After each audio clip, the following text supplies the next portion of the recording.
안녕하세요. 저는 현대판 시집살이를 엄청나게 겪은 40대 초반이 된 주부입니다. 세상에 정말 아직도 우리 아들이 세상에서 제일 귀하다고 생각하는 시어머니들이 많더라고요. 인터넷에 가끔가다 올라오는 막장 시댁 이야기, 그게 바로 제가 겪은 일 아니겠습니까? 탈출은 지능순이라는 말이 있던데 남편과의 불화가 아니라 고부 갈등 때문에 이혼을 해야 하나 하는 생각이 제 발목을 붙잡아 지금의 이 사달이 나기까지 질질 끌고 왔었네요. 그래도 또 참는 자에게 복이 있다는 말이 있지 않겠습니까? 여러분들은 인내 끝에 달콤한 열매를 얻으신 적이 있으신지 모르겠습니다. 물론 이게 가끔은 미련한 일이라는 생각이 들 수도 있겠지만 저는 결과적으로 보면 만족스럽습니다. 이게 다 무슨 이야기냐고요? 지금부터 제 이야기를 한번 들어봐 주세요. 여러분들은 잘 나가는 직업이라 하면 얼마나 알고 계십니까? 의사, 변호사, 검사, 회계사, 아니면 대기업에 다니고 있는 고연봉자 정도? 세상에는 다양한 직업들이 있죠. 그 중에 또 유명한 직업이 하나 있지 않겠습니까? 바로 특허 관리를 하는 변리사 말입니다. 한때는 알아주는 사자 직업들 중에서도 제일 돈을 많이 번다고 알려져 있기도 했었지요. 변리사라는 이름 자체가 판검사, 변호사, 의사에 비하면 덜 익숙한 직업일지 모르겠지만 이 변리사가 또 돈을 쓸어 담는 직업이기도 합니다. 물론 전부 다 그런 것은 아니고요. 변호사들도 유명한 사무실이 따로 있듯이 변리사도 마찬가지이긴 하지만요. 갑자기 무슨 변리사 이야기를 하나 싶으시죠? 혹시 제가 변리사는 아닐까 생각하시는 분들도 계실지 모르겠지만 저는 평범한 미용사였습니다. 요즘은 강남에서 일을 하는 사람들은 헤어 디자이너, 스타일리스트라고 부르기도 하지만 저는 그냥 동네에 있는 조금 큰 체인 미용실에서 일을 하는 미용사였죠. 돈을 엄청나게 잘 버는 것도 아니었고 그렇다고 입에 풀칠을 겨우 할 정도로 버는 것은 더더욱 아니었습니다. 미용고등학교를 졸업한 뒤에 대학을 진학하지 않고 바로 미용실에서 샴푸질부터 시작을 했습니다.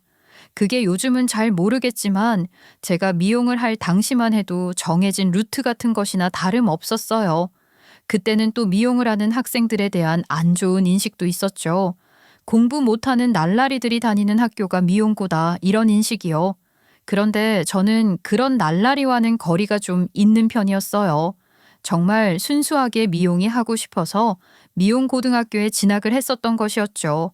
어쩐지 제가 꿈을 쫓아간다고 말을 했을 때 중학교 담임 선생님께서 고등학교는 인문계로 가는 게 어떻겠냐고 말리셨었는데 그 말을 들을 걸 그랬다 싶기도 했습니다. 제가 미용고등학교를 졸업한 뒤로 미용실에 취업을 했을 때 그마나 가진 잡기술로 빨리빨리 손님들의 머리를 만질 수 있을 거라 생각을 했는데 정말 처음부터 하나하나 전부 새로 배워야만 했어요. 생각보다 제가 알고 있는 것들이 전문적으로 사용하기엔 무리가 있었던 것들이었죠.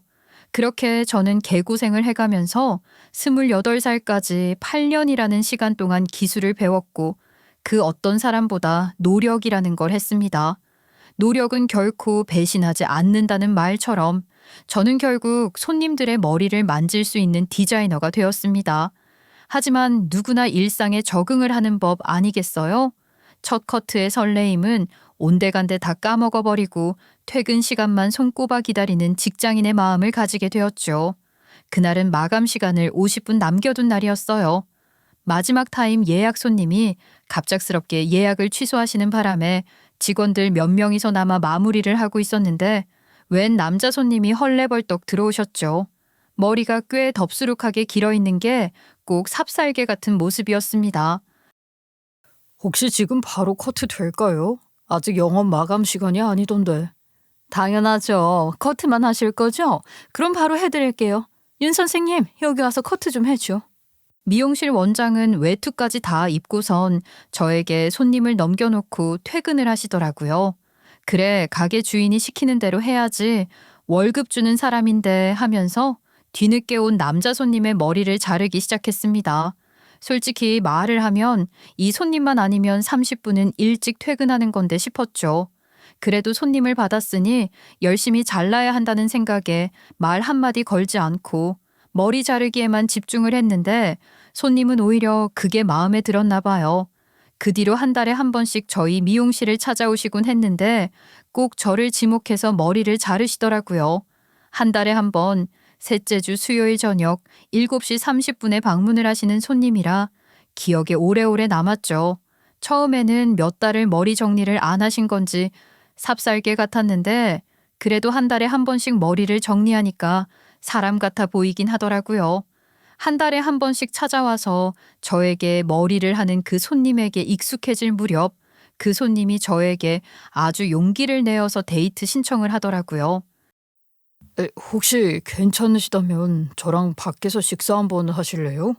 사실 저희 샵이 손님과 사적으로 만나면 안 된다 이런 규정이 있었던 것은 아니었던 터라 저는 나쁘지 않다고 생각을 했어요. 제가 어떤 스타일링을 해줘도 만족스러워하고 무엇보다 단골이라고 해서 가격을 깎으려고 한다거나 서비스를 챙겨달라고 진상을 부리는 손님이랑은 거리가 멀었거든요. 원래 본인에게 친절한 사람에게 호감이 더 가는 법 아니겠어요? 그래서 저는 밖에서 식사를 하자는 말에 오케이를 했죠. 그렇게 밖에서 밥을 한 끼 먹었는데 딱 밥상머리에 느껴지는 예절이 범상치 않더라고요. 남자들이 보통 그런 세심함이 없잖아요. 말하지 않아도 티슈를 먼저 챙겨준다거나 입을 꾹 닫고 오물오물 식사를 한다던가 혹은 할 말이 있으면 제가 밥을 다 삼킬 때까지 기다려주는 그런 센스 같은 게 몸에 배어 있는 사람이었습니다. 저는 그동안 남자를 적지 않게 만나보았다고 생각했는데 정말 그 손님 같은 사람은 처음 봤어요. 생긴 게 곱상하게 생겼다거나 여리여리해 보이는 건 아니었거든요. 오히려 몸이 꽤 다부졌고 단단해 보였어요. 그리고 솔직하게 말해서 생긴 건 조금 산적같이 생겼었거든요. 특히 삽살개 머리를 하고 나타났을 땐 산에서 수련을 하는 사람인가 하는 생각까지 들었었고요. 그런 사람이 정말 세심하고 깔끔하게 상대방을 배려해서 챙겨주니까 반전 매력이 보이는 것 같고 자꾸 눈길이 가더라고요. 그렇게 첫 만남 이후에 두 번째 데이트 신청이 있을까 싶었는데 휴대폰 번호도 안 물어보더라고요. 그래서 김샜다 싶었죠. 그런데 연락이 온 겁니다. 모르는 번호로 연락이 오길래 뭔가 싶었더니만 미용실에 있는 제 명함을 가져가서 그 연락처로 연락을 한 것이었어요.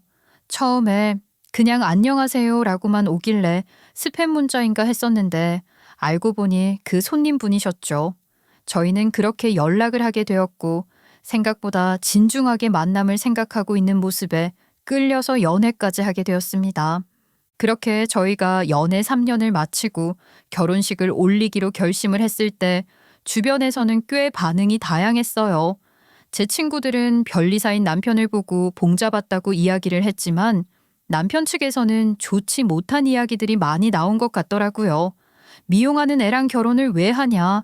주변에 미용했던 애들 보면 죄다 날라리다. 남자도 많을 것 같다. 그런 이야기들이 심심치 않게 들리는 듯 했어요. 일부는 좀 억울했죠. 저는 정말 학창 시절에 누구를 괴롭힌다던가 날라리 짓을 한다던가 해본 적이 단 한 번도 없었거든요. 특히 저는 술, 담배 같은 것도 멀리 했었어요. 담배는 왜 피우는지 모르겠고 술은 유전적으로 알코올을 분해하는 성분이 부족한 건지 몸에서 별로 받아주질 않아서 마시지 못했어요. 그러니 젊었을 때도 클럽이나 이런 곳을 자주 즐겨 하지 않았었고요. 20대 초반에나 친구들이 가자 한번 조르면 겨우 갈까 말까 했었는데 제가 미용을 했다는 이유 하나로 그런 색안경을 끼고 보는 사람들이 있다는 게 충격적이기도 했죠. 특히 누가 제일 심하게 색안경을 끼고 보았는지 아세요? 바로 시어머니셨습니다. 직업이 미용사라고 그랬었나? 아휴, 많고 많은 직업 중에 미용사라니. 뭐 어때? 애들끼리 마음만 잘 맞으면 되는 거지. 미용하는 며느리 들어오면 앞으로 머리 하는데 돈은 안 들어서 좋겠구만. 네, 앞으로 어머님, 아버님 머리 염색부터 시작해서 커트까지 제가 다 해드릴게요. 저한테 머리 맡겨만 주세요. 어디 유명한 샵인지 뭔지 연예인들이 와서 머리하는 곳도 아니라면서 그 동네 미용실이라고 들었는데 아니 너는 어쩌다가 그 동네까지 머리를 하러 간 거야? 그 근처에서 클라이언트 미팅이 있었는데 단정한 모습이었으면 좋겠다고 해서 머리 자르러 들어갔다가요. 아이 근데 어머니 왜 그렇게 날선 반응을 하고 그러세요? 너 같으면 안 답답하겠냐? 내가 우리 아들을 어떻게 키웠는데 학창 시절에도 말이야 우리 아들이 급식 먹고 배탈이라도 날까 싶어서 고등학교 졸업할 때까지 도시락을 싸들려서 보낸 사람이 나야 나. 우리 아들 옆에 이상한 친구들이라도 붙을까 봐 공부에 방해되지 않게 내가 얼마나 노력을 했다고. 에이 이 사람아 작작함세. 며느라가 인사하러 온 자리에서 그런 얘기를 못하러 하나. 내가 얼마나 정성을 들여서 키웠는지를 알아야 우리 아들 귀한 줄 알고 대접을 하지. 안 그러냐? 저를 톡 쏘아보시면서 이야기를 하시는데 저는 어색한 웃음을 지을 수밖에 없었죠. 요즘 시대가 어떤 시대인데 아직도 귀한 우리 아들 타령을 한단 말입니까? 제가 슬쩍 고개를 옆으로 돌려서 남편의 얼굴을 보니 남편 얼굴이 벌겋게 달아올랐더라고요. 본인이 그런 학창시절이 무척이나 싫었다는 것처럼 아리송한 얼굴을 하고 있는데 제가 여기서 무슨 말을 해야 할지 모르겠더라고요. 시어머니께서는 누가 봐도 네가 우리 아들 짝으로는 부족한 것 같다고 외치고 있었어요. 표정에서 드러나는 그 내리깔봄이 저에게 고대로 느껴졌거든요. 하지만 저는 남편을 진심으로 사랑했습니다. 3년이라는 시간 동안 연애를 하면서 느낀 바로는 제가 시어머니께 부당한 일을 당한다고 해서 참고 넘어가라고 말을 할 것 같은 사람은 아니었어요. 일단 한 번은 참아보자는 생각이 들었습니다. 인사를 하러 간 자리에서 제가 되바라지게 굴어봐야 좋을 게 없다는 생각이 들었죠. 시어머니의 마음이 언제 어떻게 바뀔지 모르는 것이고 살면서 제가 믿음직스러운 모습을 보여드린다면 충분히 며느리에게 대한 인식이 바뀔 수 있을 거라고 믿어 의심치 않았거든요. 인사를 드리고 나오는데 남편이 저를 붙잡고 미안하다고 사과를 하더라고요. 집에 가는 차 안에서 내내 이야기를 나누는데 시어머니의 상식 밖의 행동은 제가 예상했던 것보다 훨씬 더 심각했어요. 저는 그저 치맛바람이 꽤 부는 사람이라고만 생각을 했었는데 우리 남편의 학창시절 이야기를 듣고 있으니 혀를 내두르게 되더라고요. 그게 과연 어머니의 입장에서 할 수 있는 일인가, 아무리 아들이 귀하다 해도 저렇게까지 해서 남는 게 무엇인가 하는 생각이 절로 들게 했어요. 우리 엄마가 좀 관심이 과했어. 내가 일찍부터 말을 트고 한글을 읽고 쓰기 시작하면서부터 우리 엄마는 모든 관심을 나에게 집중시켰거든. 내가 뭘 하던지 1등을 해내니까 이 세상에 둘도 없는 천재가 나타났다고 온 동네방네 자랑을 하고 다녔지. 내가 어릴 때부터 안 해본 게 없었다니까. 시어머니께서는 남편에게 공부머리가 있다는 사실을 일찍부터 깨닫고 그 시절에 할 수 있는 모든 걸 다 해보셨대요. 유아 영재단 같은 곳에 남편을 보내면서 공부에 집중을 할 수 있도록 만드셨대요. 하루 종일 남편의 뒷공문이를 졸졸 쫓아다니면서 책을 읽히게 시키고 영어를 공부시키고 숫자를 공부시키고 그러셨대요. 어릴 때 남편은 새로운 것을 배우는 것 자체에 흥미가 많았고 그게 공부뿐만 아니라 예체능 쪽에도 마찬가지였었대요. 피아노도 배우고 미술도 배우고 운동도 배우고 정말 1분 1초를 아낌없이 활동하는 데 썼다고 하더라고요. 초등학교에 들어서부터는 피아노를 더 배우고 싶었지만 공부할 시간이 부족하다면서 공부방 같은 곳에 보내고 그러셨대요. 남편이 중학교에 올라가서 첫 중간고사를 보고 전교 1등을 하자 그때부터는 정말 시어머니께서 운전까지 배워가시며 남편을 멀리 있는 학원까지 픽업을 다니셨대요. 그 학원이 엄청 유명한 학원이었다나 뭐라나. 남편은 오후 5시부터 학원에 가서 밤 11시까지 공부만 했대요. 그런데 그렇게 6시간을 학원에만 있다 보면 배도 고프고 또 학원에서 만나는 친구들이 있을 거 아니겠어요. 쉬는 시간에 편의점에 간다던가 친구들이랑 바깥바람 쐬러 나온다고 학원 밖으로 나오면 시어머니가 학원 문 앞에 떡하니 지키고 서 있었대요. 그러면서 남편에게 당장 올라가서 공부해야지 쉬는 시간이라고 밖에 나와서 노닥거리면 되겠냐고 혼을 냈다는 겁니다. 배가 고파서 나왔다고 하니까 그 다음부터는 저녁에 학원에서 먹으라면서 도시락을 하나 더 챙겨주셨대요. 우리 남편 학창시절 내내 도시락을 싸들려 주셨다고 했잖아요.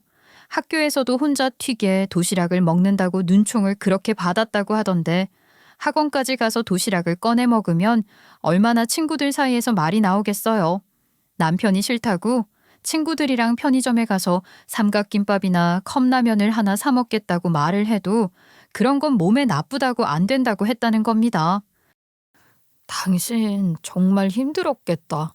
공부에 집중할 수 있는 환경을 만들어 주시려고 노력하는 거야 알겠지만 사실 사춘기라 친구들과의 관계도 중요할 텐데 어머님 마음이 이해가 안 가는 것도 아니고 또 당신 입장이 이해가 안 가는 것도 아니고 그땐 정말 싫었어.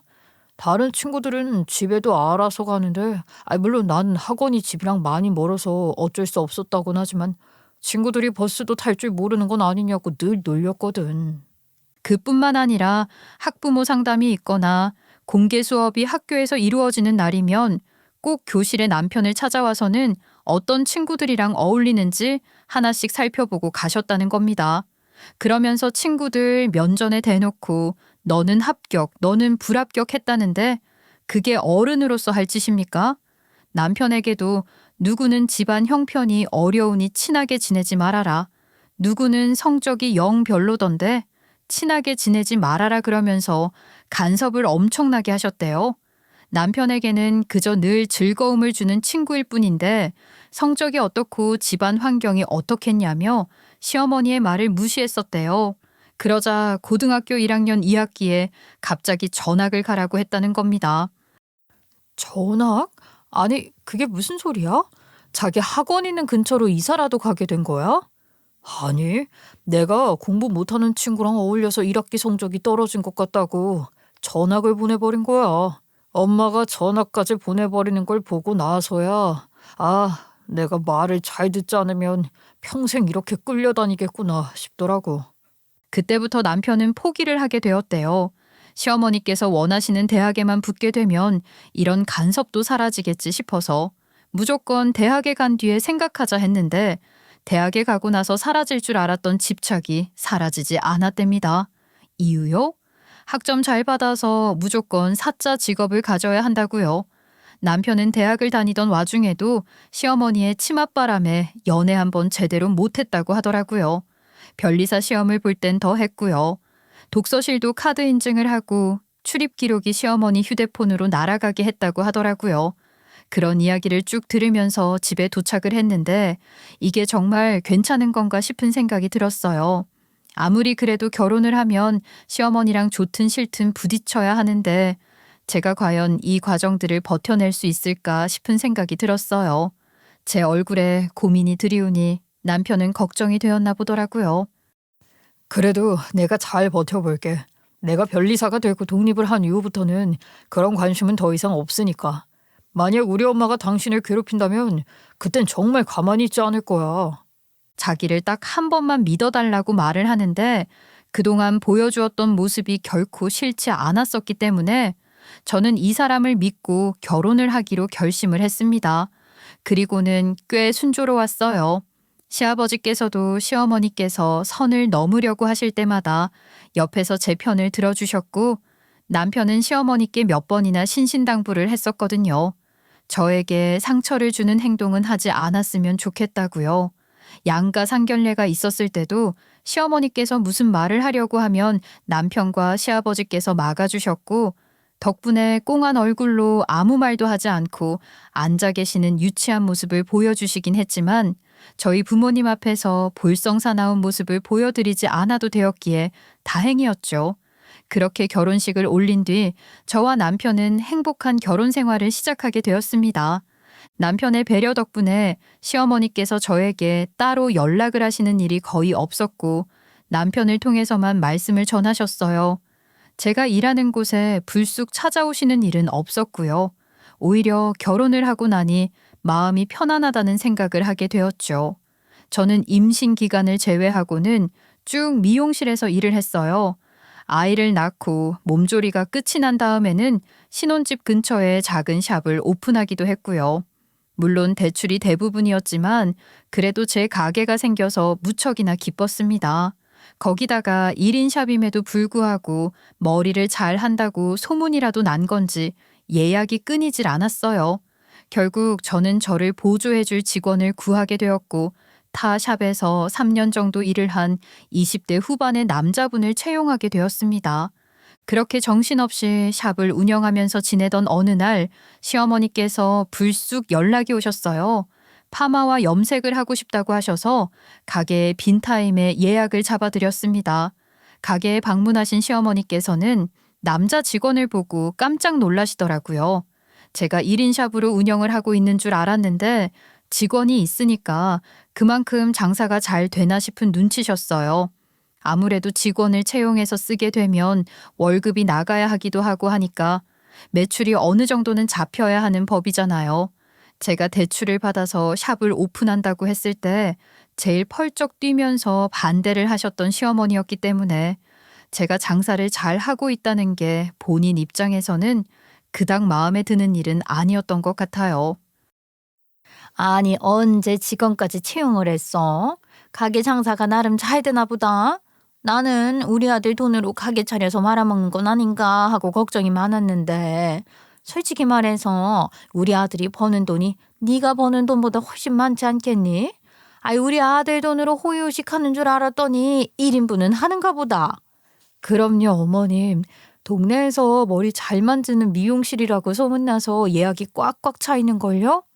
아이고, 그러냐? 근데 내가 머리하러 온다고 했을 땐 자리가 때마침 비어 있었던 거고 1인 샵인지 뭔지 그런 거라 내가 손님이 북적북적한 걸 볼 수나 있어야지. 아니, 그런데 저 남자는 어디서 알게 된 사람이길래 여기서 떡하니 일을 하고 있는 거야? 이력서 받고 면접 받고 뽑은 사람이죠.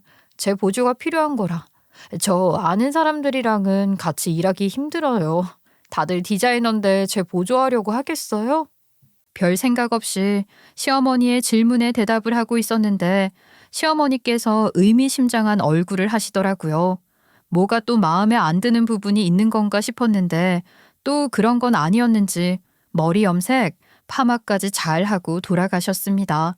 그날 남편도 사무실에서 퇴근하고 돌아와 미용실에서 별일은 없었는지 물어보더라고요. 아마 시어머니께서 혼자 저희 가게로 찾아오신 것이었기 때문에 걱정이 된 듯 했어요. 그런데 정말 아무런 일도 없이 무탈하게 넘어갔기 때문에 저는 오히려 별일 없었다고 앞으로도 크게 걱정하지 않아도 될 것 같다고 말을 했지요. 하지만 그것은 제 착각이었어요. 시어머니께서는 그 남자 직원에게 관심이 무척이나 많은 건지 저를 볼 때마다 사사건건 물어보셨거든요. 그 네 미용실에서 일을 하던 직원 말이다. 나이가 몇 살이나 먹었드나? 저보다 4살인가 어렸던 것 같아요. 어차피 미용실에서는 원장님, 스텝 이렇게 부르니까 나이가 크게 상관은 없어서요. 4살 차이? 4살 차이는 궁합도 안 보는 사이라고 하던데. 그래서 네 미용실에는 주로 오는 손님이 어떠냐? 아줌마들이 많이 오냐? 아무래도 아파트 단지가 가깝게 있어서 그런지 주부들이 많이 찾아오긴 하죠. 어머님, 그런데 그건 왜요? 그 남자 직원이 혼철하게 잘생겼던데 그 아줌마들이 직원 보러 오는 건 아닌가 싶어서 말이다. 너도 그렇게 생각하지? 본인의 꿈일 줄 아는 게 나쁘지는 않죠. 아무래도 좀 잘생기고 친절해야 손님들이 호감을 가지기도 하고 하니까 그런 것도 생각해서 채용한 직원이기는 해요. 시어머니께서는 곰곰이 생각에 잠긴 듯 했어요. 저는 시어머니께서 그런 걸 왜 물어보시나 싶었었죠. 제가 너무 순진하게 생각했던 것도 있었던 것 같습니다. 어느 날 가게에서 제가 남자 직원이랑 같이 밥을 먹고 있었는데 평소에는 점심시간이 겹치는 시간에는 시수를 잡지 않는데 이전 타임에 오셨던 손님이 조금 늦게 오는 바람에 점심시간이랑 딱 걸리게 되었어요. 염색을 하시던 고객님이라 염색약을 발라놓고 재빨리 김밥을 먹고 있었는데 염색을 하다 보면 중간중간 색이 얼마나 들었는지 확인을 해야 하거든요. 라텍스 장갑을 끼고 염색약을 만지다가 김밥을 하나 주워 먹으려고 하는데 장갑을 벗고 김밥 먹고 새 장갑을 끼고 하는 게 너무 번거롭더라고요. 쓰레기도 많이 생기고 환경 오염을 제대로 시키는 일 아니겠어요? 젓가락을 쓰고 있었는데 염색약이 묻는 바람에 젓가락도 못 쓰겠더라고요. 어쩔 수 없이 남자 직원이 김밥을 하나를 저에게 먹여주었어요. 저도 그 편이 편하긴 했고요. 손님께서도 본인이 늦어서 저희 점심시간이 딱 겹친 거라 양해를 해주셔서 그렇게 먹으면서 염색을 하고 있었는데 갑자기 미용실 문이 열리는 소리가 들리더라고요. 뭔가 하고 봤더니 저희 시어머니께서 저승사자 같은 기운을 뿜어내시면서 서 계셨어요. 아니, 어머님, 이 시간에 여긴 무슨 일로 오셨어요? 연락도 없이. 오늘은 예약도 다 차 있고, 어머님 머리하고 가신 지 얼마 안 되셔서 뭐 더 하실 거 없는데. 내가 지금 머리하러 여길 나타난 거 같니? 내가 아슬아슬했다. 이상한 기분이 든다 했어. 너 어떻게 우리 아들을 두고 이런 쭉정이 같은 놈이랑 바람을 피울 수 있니? 네? 그게 무슨 말씀이세요? 제가 무슨 대꾸를 하기 전에 갑자기 달려들어서 제 머리채를 확 잡아채시는 게 아니겠습니까? 저는 염색을 하다 말고 일어난 일에 너무나도 깜짝 놀라서 대응을 하지 못했습니다. 손에 염색약이 묻은 장갑을 끼고 있었기 때문에 그 와중에 시어머니의 손을 잡는다거나 하는 행동을 하지 못했어요. 옷이 더러워지거나 손에 염색약이 묻을 수도 있으니까요. 이리저리 시어머니께서 머리채를 잡는 대로 끌려가고 있었는데 남자 직원이 시어머니의 팔을 잡고 뜯어 말리기 시작했습니다. 염색을 하던 고객님만 황당하다는 얼굴로 입을 떡 벌리고 쳐다보고 있었고요. 뭐야 이 쭉정이는. 당장 내 손 안 나? 너희 둘이 그렇고 그런 사이라는 거 다 알았다, 다 알았어. 그러니까 지금도 가만히 있어야 할 판에 뜯어 말리고 있지. 이놈들 아주 잘 걸렸다. 내가 니놈들 모가지를 날려버릴 거야. 귀하게 키운 우리 아들을 두고 너희가 도대체 뭐라는 거야? 정신 나갔어? 어머님, 이 손 놓고 말씀하세요. 도대체 누가 누구랑 무슨 사이라는 거예요? 오해가 있어도 단단히 있으신 것 같은데 나중에 후회하지 마시고 이 손 놓으세요. 못 넣는다, 못 놔. 내가 너희 둘 다 아작을 내버리고 말 거야. 이 천하의 쌍놈들이. 결국 지켜보고 있던 손님분께서 말로는 안 될 것 같다는 생각이 드셨는지 가게로 경찰을 부르셨습니다. 경찰이 등장하고 나서야 겨우 손을 뗀 시어머니 손에는 제 머리카락이 한 움큼 뽑혀 있었어요. 쪽이 팔리기도 하고 머리가 뜯겼다는 사실에 억울하기도 하고 일단 직원한테 염색을 하고 계시던 손님 마무리를 해달라고 부탁을 한 뒤에 시어머니와 나란히 경찰서에 가게 되었습니다. 경찰서에 도착해서 시아버지께 연락을 드렸고 시어머니와 경찰서에 와 있다는 말에 놀라서 남편까지 호출을 하셨어요. 그렇게 온 가족이 경찰서에서 조우를 하게 되었죠. 그런데 우리 시어머니 반성의 기미는 전혀 보이지 않고 본인이 오해한 게 아니라면서 침 튀기며 항변을 하시는 게 아니겠습니까? 며느님이 바람이 아니라고 하시잖아요. 같이 일을 하는 직원이라는데 증거가 딱히 있는 것도 아니시면서 거기서 그렇게 행동을 하시면 아무리 가족이라고 해도 그 영업방해로 들어가게 됩니다. 아시겠어요? 영업방해는 무슨 얼어 죽을 영업방해야. 둘이 바람이 난 게 맞다니까. 그럼 여기서 바람이 아니라고 딱 잡아떼야지. 본인들 불리하게 바람이라고 말을 할 수 있겠어? 경찰 양반, 혹시 일한 지 얼마 안 됐어? 베테랑 수사관으로 바꿔달란 말이야. 불륜 전문으로다가. 이거 보세요. 여기 며느님이 보여주신 휴대폰만 봐도 사적인 연락이 하나도 없지 않겠습니까? 출근에 관련된 말이랑 월차, 휴가 일정만 내리나 놓고만 어딜 봐서 불륜입니까? 통화를 한 이력도 없고요. 아니 뭐 두 분이 미래를 즐기시는 뭐 사진이라도 있습니까? 저것들이 언제 어디서 만났을지 모르는데 나한테 그런 게 어딨어. 내가 내 두 눈으로 똑똑히 봤다니까. 김밥을 서로 다정하게 먹여주고 있었다고. 제 손에 염색약이 묻어 있어서 어쩔 수 없이 밥 시간 맞춰야 하고 다음 예약 손님이 오실 시간이니까 서둘러서 먹는다고 보조하면서 먹여준 거라고요, 어머님. 서로 다정하게 먹여주다니요? 저는 염색하느라 바빴는데요.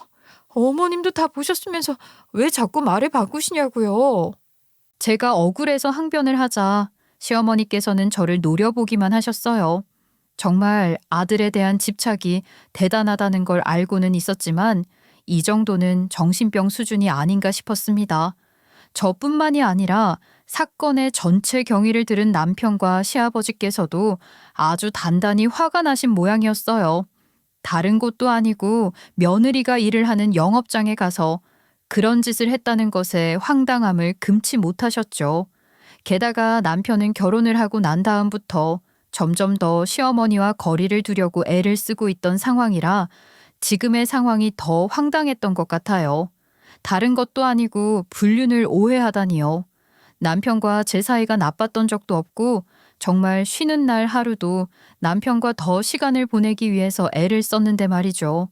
게다가 저희는 아이까지 잘 키우고 있는 부부이지 않겠습니까? 아이, 당신 정말 미치기라도 한 거야? 어떻게 며느리 사업장에 가서 그런 짓을 할 수가 있어? 당신이 오해했다는 생각은 전혀 안 하고, 아이, 나 참, 내가 며느리 보기 쪽팔려서 원. 내 말이 맞다니까. 저 여 같은 기집년이 우리를 전부 속이고 있는 중이라고. 아이고, 내 속이야. 아이고, 답답해라. 더 이상은 못 참겠어요. 엄마가 그동안 저에게 보여주었던 집착을 이해해보려고 애를 썼는데 결혼을 한 지금까지도 혼자 멋대로 생각하고 정의 내리고 저를 곤란하게 하는 건 도저히 못 참겠다고요. 어머니께서 사과하시기 전까지는 절대로 저희 얼굴, 손주 얼굴 볼 생각도 하지 마세요. 아이고, 이놈이 아주 땅을 치고 후회를 하려고 난리를 치는구나. 그래, 어디 한번 해보자. 내가 왜 먼저 사과를 하냐? 됐다. 죽어도 안 한다. 얼굴 보지 말자 그래. 지가 나중에 진실을 알고 나서 나한테 무릎 꿇고 빌어야 정신을 차리든가 하지. 시어머니께서는 죽어도 사과를 못하겠다고 하셨고 남편은 그 길로 두 번 다시는 보지 말자면서 저를 끌고 경찰서를 나왔습니다. 그리고 제 휴대폰을 가져가서는 시어머니의 연락처를 차단해버리더라고요. 남편의 결단력에 놀랍기도 했지만 고맙기도 했어요. 문제는 그 다음부터였죠. 저희 미용실의 파리가 슬슬 날리기 시작한 겁니다. 그때 그 염색을 하셨던 손님분께서 이상한 소문을 낸 건지 모르겠지만 동네 맘카페에도 시시콜콜한 글들이 올라오기 시작하더라고요. 제가 그 남자 직원과 불륜을 저질렀다고 말이죠. 맘카페의 특성상 불륜 이야기가 오죽 빠르게 퍼졌겠어요? 거기다가 엄마들이 감정이입이라도 한 건지 저를 아주 나쁜 년으로 만들었더라고요. 미용하는 사람들이 다 날티가 나는 법 아니겠냐부터 시작해서 그럴 줄 알았다. 하루 종일 그렇게 젊은 남자랑 둘이 일을 하는 게 정분이 안 나는 게 이상한 거 아니냐는 소리까지 정말 상처를 많이 받았습니다. 그래도 꿋꿋하게 일을 하려고 했지만 눈치가 보인 건지 남자 직원이 일을 그만두게 되었고 다시 한번 둘이 헤어졌니 뭐니 이상한 소문이 돌기 시작했어요. 게다가 건너편에 꽤 큰 미용실이 생기면서 저희 미용실은 하루 종일 손님이 오지 않는 날도 늘어나게 되었죠. 그렇게 어떻게든 버텨보려고 애를 쓰면서 1년을 더 운영을 하다가 제가 30대 중반의 나이에 둘째를 가지게 되면서 미용실을 정리하게 되었습니다. 1인 샵이었기 때문에 제가 일을 하지 않으면 문을 열 수가 없었거든요. 권리금을 받아 챙기는 건 조금 무리가 있긴 했지만 그래도 손해는 보지 않고 미용실을 정리하게 되었죠. 졸지에 백수가 되어버린 저는 집에서 첫째 아이를 키우며 둘째 태교에 열심히 힘을 쓰게 되었습니다. 오히려 시댁과 척을 지게 되니까 신경을 쓸 일이 없어서 마음의 안정이 찾아오더라고요. 임신해 있는 동안 첫째 아이 어린이집 등교도 제가 다 했고요. 남편을 위해서 따뜻한 밥을 차리는 일에 집중을 하게 되었죠. 미용실을 운영할 땐 사실 반찬에 크게 신경을 쓸 시간이 없어서 대부분 사 먹었는데 일을 쉬면서 모든 걸 직접 하다 보니까 또 신혼인 것 같은 기분도 들고 새롭더라고요. 남편도 더 좋아했고요. 그렇게 둘째를 출산하고 조리원에서 몸조리를 하는 동안 친정 부모님께서 첫째 아이를 돌봐주셨죠. 둘째를 출산했다는 소식을 남편이 시아버지께는 전한 것 같지만 어디 병원에서 출산을 했는지 조리원은 어디인지 그런 건 말을 안 한 것 같더라고요. 혹시라도 찾아오시면 제가 스트레스를 받을까 봐 미리 배려를 해주었던 것이죠. 둘째를 낳은 이후 3년이라는 시간이 지날 때까지도 시어머니와는 마주치지 않았습니다. 오히려 제 쪽에서 조금 불편해지기 시작했어요. 아무리 그래도 시댁인데 명절에도 남편만 혼자 덜렁 가서 인사를 드리고 오고 저는 친정에서 속 편안하게 보낸다는 게 눈치가 보이기 시작하더라고요. 처음에는 편안하기만 했는데 저도 슬슬 시부모님이 나이도 꽤 있고 하시니까 걱정이 되었어요. 게다가 둘째를 낳은 뒤로 한 번도 둘째를 보여드린 적이 없었으니까 찝찝한 마음도 들었고요. 하지만 제가 먼저 사과를 하고 싶은 마음은 또 없었습니다. 막말로 시어머니의 그 행동 때문에 잘 되어가던 미용실도 접게 되었고 머리털도 다 뜯기고 불륜녀라고 이상한 소문까지 붙게 되었는데 제가 왜 사과를 해야 하는지 모르겠더라고요. 제가 그런 고민을 털어놓은 건 시어머니의 생신이 얼마 남지 않은 시점이었어요. 시어머니께서 먼저 손을 내미시면 이참에 생일 핑계대고 얼굴 한번 보고 오는 게 낫지 않나 싶었거든요. 남편의 말에 의하면 둘째인 저희 아들을 엄청 궁금해하는 것 같았거든요. 친정엄마께서는 제 이야기를 들으시더니만 좋은 수가 있다고 하셨어요.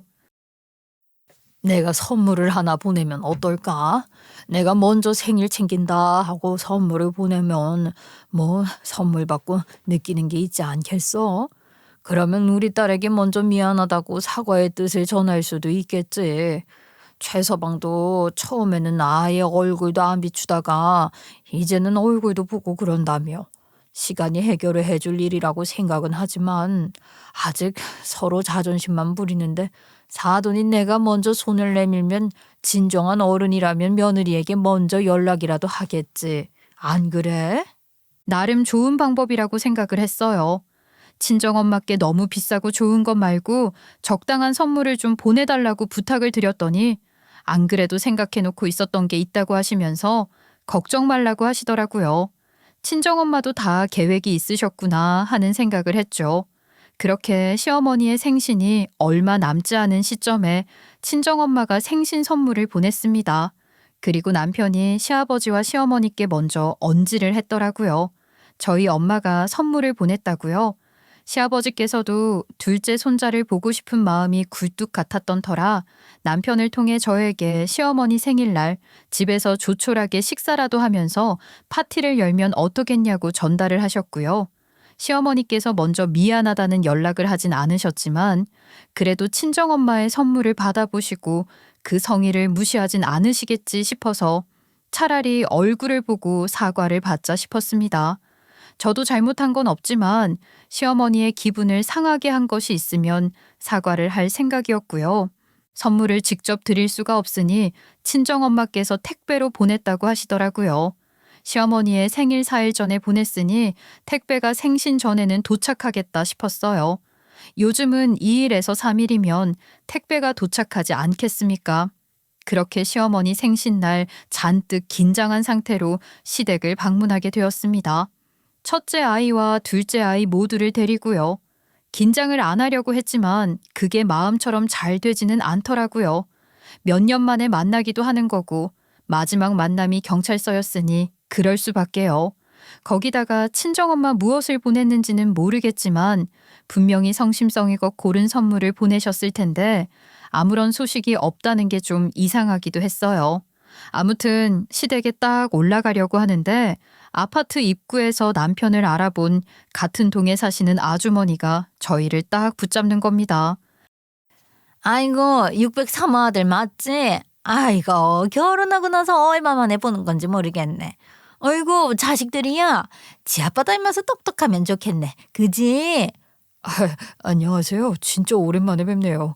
그래도 여기 살 땐 자주 뵀었던 것 같은데 제가 결혼하고 나가 사니까 뵐 일이 없지요. 그러니까 말이야. 603호에 온 택배가 뜯지도 않은 상태로 여기 재활용 쓰레기통에 버려져 있던데 이걸 왜 뜯지도 않고 그냥 버린대? 안에 뭐가 들었을 줄 알고. 그래도 재활용은 제대로 해서 버려야지. 안 그래? 이거 올라가서 분리수거 할 거 정리해서 다시 갖다 버려. 그러면서 웬 택배 상자를 주는데 상자에 붙은 송장을 보니까 시어머니 앞으로 온 택배더라고요. 순간 이상하다 싶어서 보내는 사람 이름을 보는데 저희 친정엄마 성함이 딱 적혀 있는 게 아니겠어요? 테이프조차 뜯지 않은 새것 그대로의 택배였습니다. 그 상자를 보니까 기가 막혀서 웃음이 나오더라고요. 그러니까 시어머니께서는 저를 볼 생각도 없으시고 저에게 사과를 하실 생각은 더더욱 없으셨던 겁니다. 그러니까 이렇게 상자채로 뜯지도 않고 버리신 거죠. 제가 황당해하고 있으니 남편 얼굴이 울그락불그락해지는데 씩씩거리면서 옆구리에 상자를 끼우고는 엘리베이터를 타러 가더라고요. 첫째 아이와 둘째 아이를 데리고 엘리베이터에 올라탔는데 애들이 남편이 화나 있는 얼굴을 보고 잔뜩 얼어붙어 있었어요. 그리고 시댁 초인종을 누르고 들어가자마자 아주 뒤집어 엎어버렸죠. 현관 입구에서 신발도 벗기 전에 택배 상자를 있는 힘껏 던져버렸거든요. 안에 깨질 수 있는 물건이 들어있으면 어쩌려고 저걸 던지나 싶었지만 어차피 쓰레기통에 버려진 물건인데 깨지면 또 어떠냐 싶기도 했습니다. 아니 뭐 하는 짓이야? 집에 오자마자 애들도 있는데 놀라게 물건을 왜 던지고 그래? 이게 뭔데? 뭐긴 뭐겠어요. 우리 장모님이 보냈다는 선물이죠. 아니 어떻게 이걸 포장도 뜯지 않은 상태로 버릴 수가 있으세요? 그게 정말이야? 아니 사돈이 보냈다는 선물이 감감무소식이길래 아직 안 보내신 건가 했더니 당신이 택배 오자마자 쓰레기장에 버렸어. 아, 왜요? 내가 뭐가 들었을 줄 알고 이걸 받아? 그래, 잘 왔다. 너는 나한테 할 말이 없니? 미꾸라지 같은 너 하나 때문에 우리 집안이 풍비박산이 났는데 나한테 미안한 마음도 없이 여기에 얼굴을 들이밀어? 나는 너 며느리로 인정 안 한다. 우리 손주들이나 아들이나 봤으면 됐지. 어머니 정말 왜 이러세요? 이제 그만 사과하세요. 내가 왜 사과를 해? 머리채 좀 뜻없다고 사과를 해야 하니? 그 남자 직원이랑 어떤 사이였는지는 아무도 모르는 거잖니? 그리고 일도 그만뒀다지? 집에서 애들 본다는 핑계로 딴짓거리 하고 있을지 어떻게 알아? 너는 일하느라 바빠서 마누라도 못 챙겼잖니? 바람을 피우고 있을지 누가 아냐고. 아무도 모르는 거잖아. 아직도 바람 타령이세요? 어머님 그렇게 정 의심이 가시면 저를 미행이라도 해보시지 그러셨어요? 내가 무슨 병이 있는 것도 아니고 그런 짓을 왜 하니? 오히려 미행 이야기를 하니까 수상하구나. 지금 너 나 떠보는 거냐? 내가 너 미행이라도 하고 있을까 봐. 너야말로 당당하면 그런 소리를 왜 하겠어? 당당하니까 미행이라도 해보시라고 말을 하는 거죠. 도대체 저한테 왜 이러시는지 모르겠어요. 사과하실 마음이 없으시다면 저는 이만 가보겠습니다. 저희 아이들도 데리고 갈게요. 아이고 우리 손주 얼굴도 제대로 못 봤는데 조금만 이따가 가면 안 되냐? 아이고 이 노망난 할망구야. 아들한테 집착 그만하고 빨리 며느리한테 사과 못해? 못한다고? 내가 뭘 잘못했어? 전현이 꼬리 9개 숨기고 바람을 9명이랑 피우고 있을지도 모르는데. 아휴 착한 우리 아들만 불쌍하지. 그 말에 열이 받은 남편이 다시 한번 택배 상자를 번쩍 들어서 던지려고 했어요. 저희 친정엄마가 주신 선물인데 그걸 아깝게 왜 망가뜨리려고 하는지 모르겠더라고요. 그래서 제가 남편을 말리면서 상자를 빼앗아 들었죠. 저희 친정엄마께서 보통 좋은 선물을 보내신 게 아닐 텐데 저랑 얼굴 보고 사실 생각 없다고 하시니까 이 선물은 아까운 대로 제가 가져가서 쓰겠습니다. 여보, 이거 뜯어보자. 분명히 친정엄마 성격상 좋은 물건을 보냈을 것 같다는 생각에 시어머니 약을 올리려고 택배 상자를 쭉 뜯었는데 거기서 아주 소름 돋는 것들이 줄줄이 쏟아져 나왔습니다. 그곳에는 이상한 부적부터 우리가 흔히 아는 저주 인형 같은 것들, 그리고 사진 뭉치가 한가득 나왔어요. 저와 남편은 사진을 한 장 한 장 넘겨보고 소름이 돋아서 시어머니의 얼굴을 쳐다보았습니다. 시어머니께서는 다른 의미로 얼굴이 사색이 되셨죠. 그러니까 그 저주 인형과 부적을 보면서 어쩔 줄 몰라 하는 눈치셨습니다. 저는 도대체 이 사진들이 무엇을 의미하는 건지, 그리고 시어머니께서는 왜 이런 짓을 하신 건지 영문을 알 수 없어서 바로 친정엄마께 전화를 걸었습니다. 그리고 아주 충격적인 진실을 마주할 수 있게 되었죠. 저희 친정엄마께서는 사주팔자를 보는 것을 무척이나 좋아하셨습니다. 집안에 대소사가 있을 때마다 자주 가시는 점집에 찾아가 일이 어떻게 풀릴 것 같으냐고 꼭 물어보셨었어요. 저희 아버지께서 투자를 하시던 게 있었는데 그걸 팔아야 하나 가지고 있어야 하나 고민이 들어서 재미삼아 점을 볼 겸 가셨나 봐요. 투자 이야기를 한창 하던 도중에 점쟁이가 갑자기 집안에 살이 날아 들어온다고 했다는 게 아니겠습니까?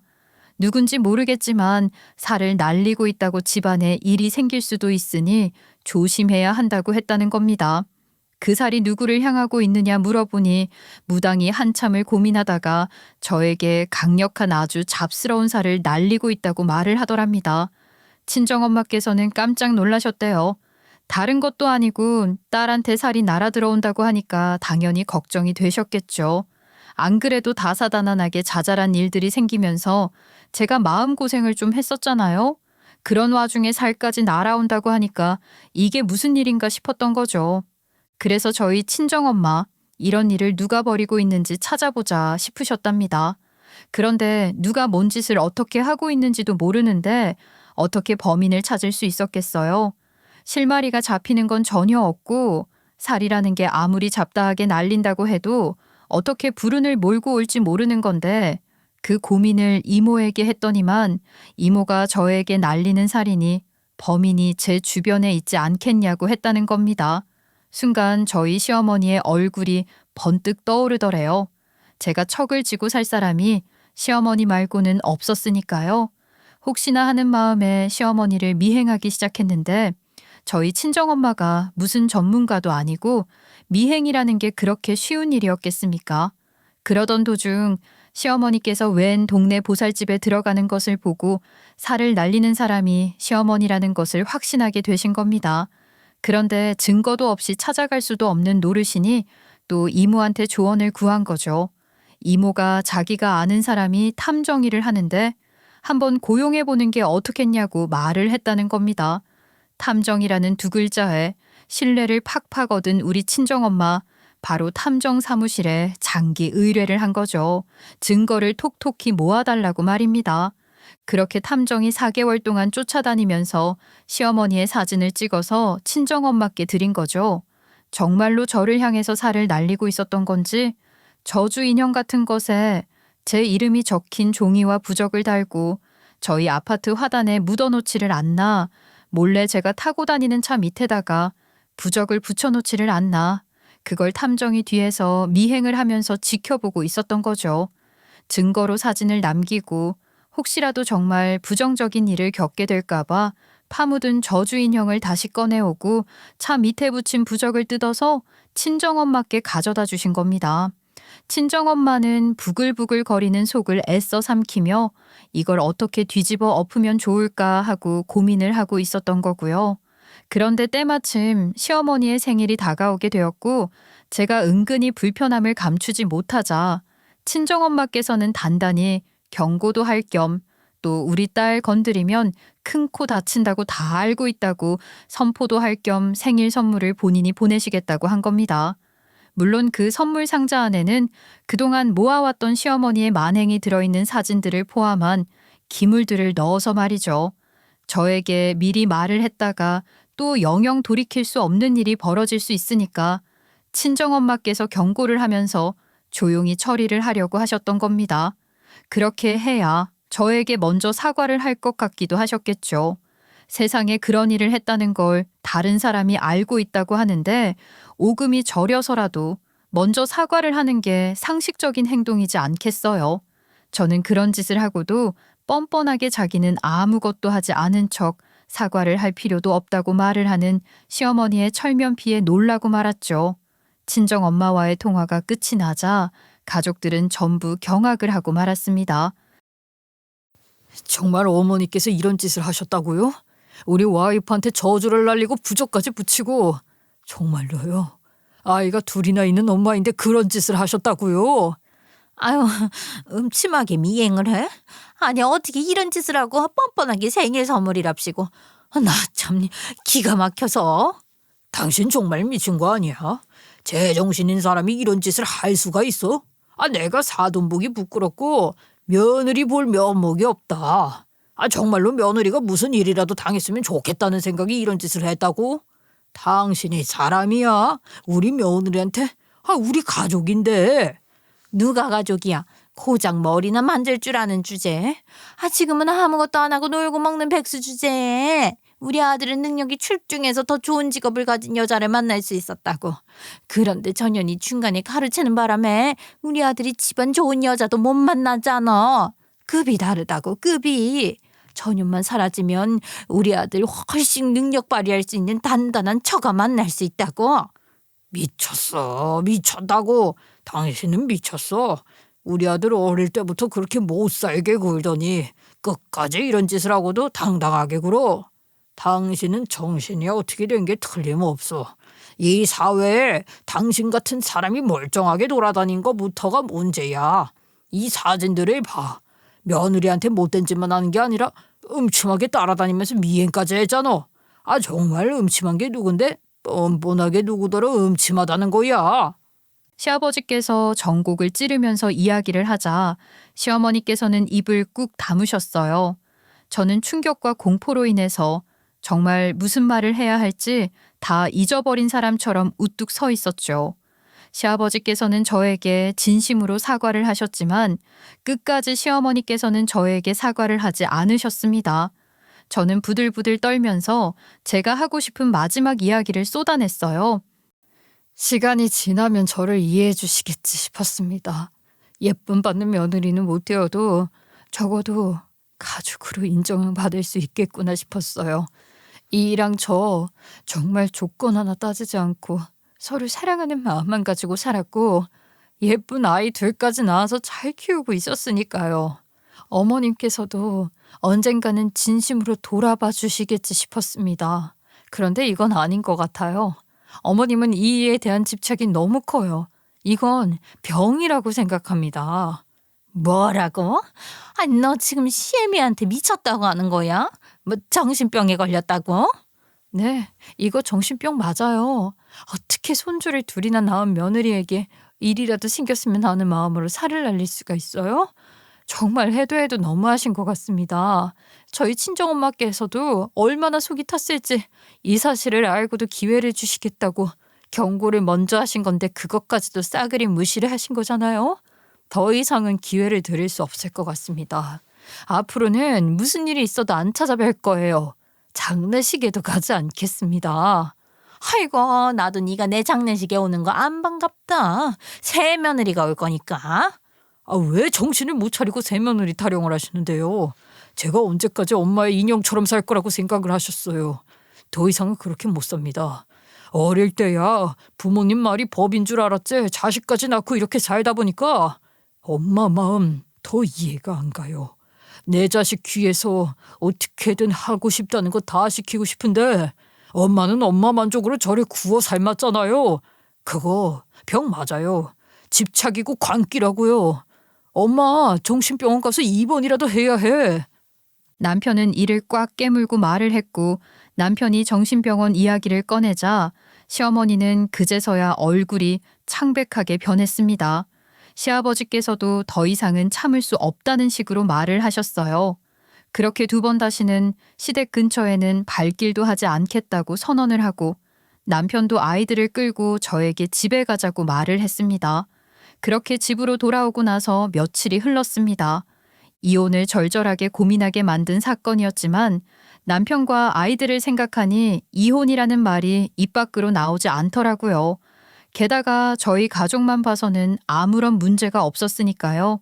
결국 저와 남편은 시댁과 모든 것을 단절하고 그렇게 우리 가족만 생각하면서 지내기로 결정을 했습니다.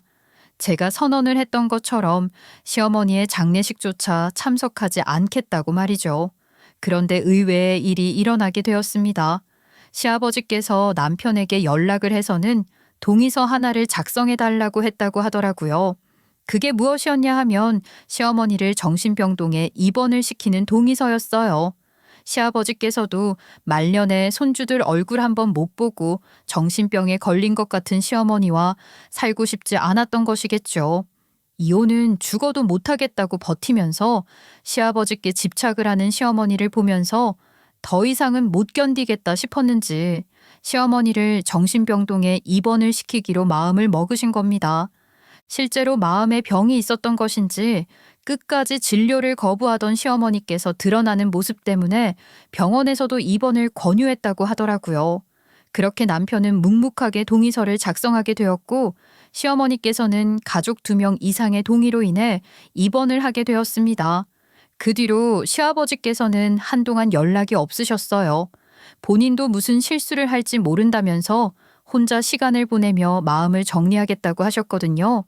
그렇게 시어머니께서 입원을 한 지 5개월이 흐르고 난 뒤 시아버지께서 같이 밥 한 번 먹을 수 있냐고 연락을 하셨고 그렇게 저희 가족은 아무런 방해 없이 평온하게 식사를 마칠 수 있었습니다. 이제서야 가족이 된 느낌이 들더라고요. 그 뒤로 종종 시아버지와 연락을 하면서 손주들도 보여드리고 있긴 하지만 시어머니의 병동에는 단 한 번도 가본 적이 없었습니다. 갈 일도 없을 예정이고요. 온 가족이 시어머니에 대한 이야기는 딱히 하고 있지 않지만 아마 다 같은 마음일 거라 생각합니다. 가끔 마음 한구석이 무거워지기도 하지만 지금의 평화를 깨고 싶지 않다고 말입니다. 저희 가족 아직 단단해지려면 시간이 필요할지도 모르겠습니다. 시어머니 한 사람으로 인해서 상처를 받은 사람이 여럿이니까요. 하지만 잘 이겨낼 수 있을 거라 생각합니다. 지금이라도 단단해질 수 있길 기도하며 이만 제 사연을 마치도록 하겠습니다. 감사합니다.